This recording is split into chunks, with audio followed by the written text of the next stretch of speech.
This cop is turning himself in for felony assault, and this is how his fellow officers said goodbye to him.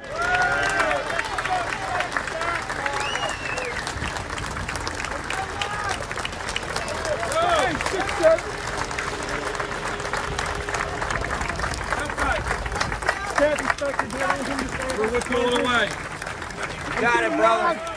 How touching. Cops showing solidarity with criminals. That's how our justice system is supposed to work, right? And what did this cop do or not do? He must be some sort of saint to get that reaction, right? This video, given to CBS 3, depicts a Philadelphia police officer striking a 21-year-old Temple student identified as Evan Gorski with a baton and arresting him Monday during protests in Center City. Police sources have confirmed to CBS 3 Bologna is the officer involved, and when reached for comment, he declined to do so. Outlaw says they'll interview Bologna to preserve accountability and that all of these cases are not cut and dry. But because there appears to be a strike to anything above the neck, it could potentially be lethal, and we have to do what we can. Yeah, I think it's got to be pretty clear that you can't use your police baton and bash someone over the head with it.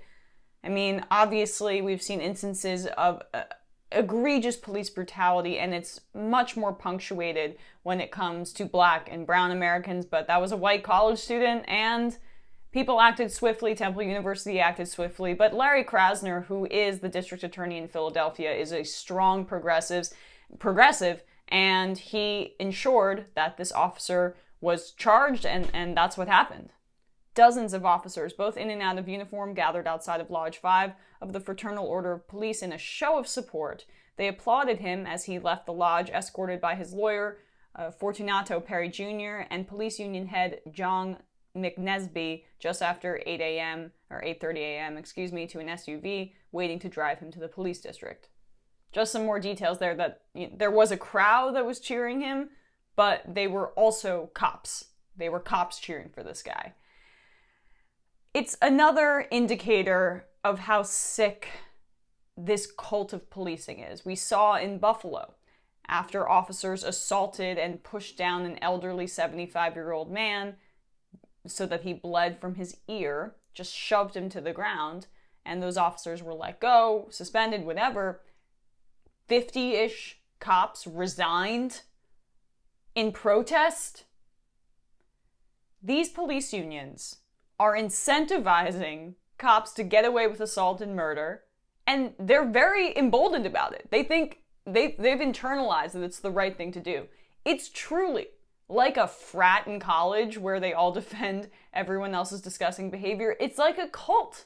That's what it is. And it's backed by United States federal dollars and local taxpayer money. So they feel really righteous about their assault. They feel really righteous about linking their arms around people brutalizing the citizens that pay their bills.